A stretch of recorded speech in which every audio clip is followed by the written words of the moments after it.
ఆకాశవాణి హైదరాబాద్ కేంద్రం. సమయం రాత్రి 12 గంటలు. తారాగణం. చిరు, కరుణ్. తొలి పరిచయం.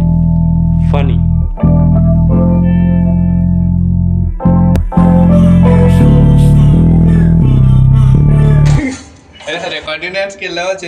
చిక్కలూరుపేట దగ్గర ఉండి వెళ్ళకపోతే ఎట్లా?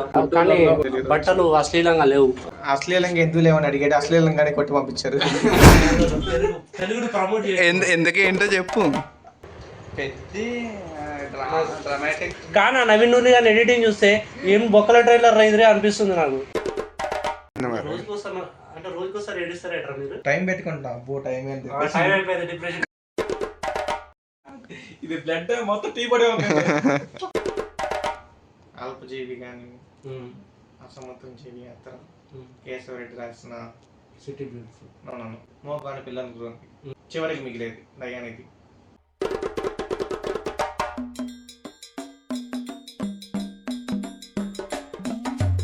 మాత్రమే ఆయన జీవితం లేదు ఆయనకి. ఎస్కేప్ అని నువ్వు అంటే ఇప్పుడు నేను వసంత కోకిల అనే సినిమా చూసి ఆ సినిమా నుంచి ఎస్కేప్ అవడం రియాలిటీలోకి వచ్చినట్టు ఉంది నాకు. Escape art is an escape అంటే టర్గోస్కి అందరు హ్యాపీగా ఉంటే ఆర్ట్ ఎందుకు చూస్తారు? వాడు తీసేదే నిద్రపోయే సినిమా కాబట్టి. మరి అయ్యే కదా నువ్వు లేపింది మరి అప్పట్లో ఫేస్బుక్ లో. ఇంటర్ కాబట్టి ఏదో కిడ్స్ అప్పుడు కిడ్స్. మరి నాకు ఎందుకో నారాయణమూర్తి కనిపిస్తున్నాడు కరెంట్ లో. అది ఎడిటింగ్ స్కిల్స్ గురించి మన క్లాస్ ఇది చెప్పు. ఇంకా నేను చెప్తాను కానీ నీలో చాలా టాలెంట్ ఉంది. ఒక 2 గంటల్లో నువ్వు కథ ఎడిట్ చేసి మొత్తం ఆ మిగిలిపోయిన పీసులన్నీ పట్టుకొచ్చి రేపు సాయంత్రం కల్లా నువ్వు చేయగలవు కరెంట్. ఎప్పుడు నేను అదే చేసేది, మిగిలిపోయిన కొన్ని డస్ట్బిన్ నువ్వు ఒక మంచి ఆర్ట్ కింద ఫామ్ చేయగలవు. ఇంకా ఎందుకు ఇంత బై బర్త్ స్ట్రగుల్ అండి. పుట్టడమే స్ట్రగుల్. పుట్టుకతోనే స్ట్రగుల్. పుట్టికే స్ట్రగుల్. పుట్టిన తర్వాత ఆయన బోనస్. ఇంకా హ్యాపీ కూడా ఫీల్ అవుతావా? హ్యాపీ అని హ్యాపీ అని చెప్తాడు కానీ అక్కడ ఏముండదు హ్యాపీనెస్. చాలా అద్భుతంగా ఉంటుంది చార్మినార్. అంటే నీ కళ్ళకి అంతా సేమ్. నీకు చార్మినార్ చూసినా పాడుబడ్డ ఇల్లు చూసినా సేమ్. కానీ ప్రతి ప్లేస్ లోనే ఎమోషనల్ లేకుండానే ఉంటాను కదా అంటున్నాడు. కరుణ్ అంటే ఈ ఎక్స్పెక్టేషన్. ఇప్పుడు రాజమౌళి అంటే ఒక ఎక్స్పెక్టేషన్ ఉంటుంది. ఇప్పుడు రామ్ గోపాల్ వర్మ అంటే ఇప్పుడు క్షణక్షణ ఎందుకు ఫెయిల్ అయింది, శివ తర్వాత అంత లాంటి సినిమా. ఆరెంజ్ ఎందుకు ఫెయిల్ అయింది? అఫ్కోర్స్ ఎప్పుడు చేసినా ఫెయిల్ అవుతుంది అనుకో, ఆరెంజ్ అది వేరే విషయం. కానీ ఒక మగధీర తర్వాత ఆరెంజ్ సినిమా ఎక్స్పెక్ట్ చేసారు. నిజం ఎందుకు ఫెయిల్ అయింది? ఒక్కడు తర్వాత వచ్చింది. అంటే ఒక రెప్యుటేషన్ ఉంది, బ్రాండ్ వాల్యూ ఉంది నీకు. ఆ brand value depression, anxiety, sadness, అదే గ్రీఫ్, సెల్ఫ్ హార్మ్. దానికి చచ్చిపోతా అంటాడు ఏంటండి. దానికి చచ్చిపోవడం కష్టం.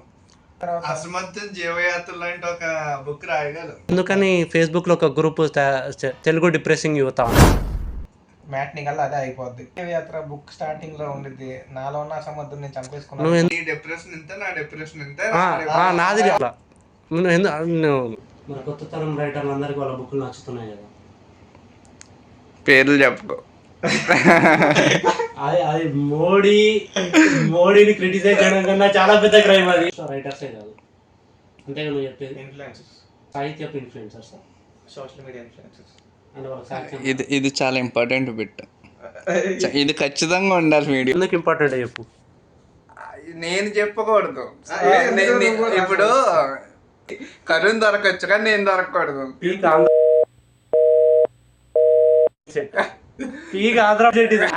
నువ్వు పెట్టక్కర్లేదు అసలు, పేరు వేయక్కర్లేదు. ఇది ఆ పుస్తకం, ఇది ఆ పుస్తకం, ఇందులో అది ఉంది ఇది ఉంది అని చెప్పాల్సిన పని లేదు.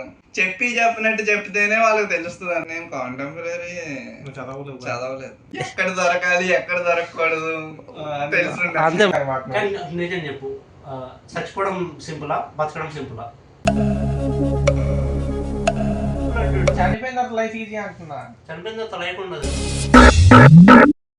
సో కోహిడాతో ఏ ప్రాబ్లం లేదైతే. నాకు నాతో తప్ప నాకు ఎవరితో ప్రాబ్లం లేదు. మళ్ళీ ఇంకో స్క్రీన్ షాట్. పచ్చ సినిమా ఎప్పుడు చేస్తాం? ముందు మనం ఒక షార్ట్ ఫిల్మ్ తీద్దాం. తనోడే ఎక్కువ ఎవరి చేత రాయిందో. నువ్వే రాయి. నేను స్టోరీలు రాయలేను. బాటం రాయి. త్రివిక్రమ్లో ప్రాస్తా చెప్పమంటావా, పూరి జగన్నాథ్ ఆన్ పాయింట్ చెప్పమంటావా? విక్రమ్ లేడోడు తెలిపేది తలా లేడని చెప్పి సిఎస్కే ఎట్లా బాధపడుతున్నారు అట్లా త్రివిక్రమ్ నోటు ఉన్నాడు. మనకి ఇక్కడ త్రివిక్రమ్ ఉన్నాడని బాధపడుతున్నారు అందరూ. ఈ సోది ఇంతటితో సమాప్తం. ఎప్పుడు ఇంతకుముందు టీవీలో వచ్చేది ఒక కింద త్వరలో అని వచ్చింది అనమాట, కమింగ్ సూన్ అని. లైటింగ్ అచ్చం సెలవు రాగం సినిమాలో లాగా ఉంది. ఎలా రాకుండా అన్నావు అంటే మళ్ళీ డిప్రెషన్ వైపు తీసి జూనియర్ ఏంటో చెప్పినట్టు క్షేమంగా వెళ్ళండి. నానా జాగ్రత్త నానా.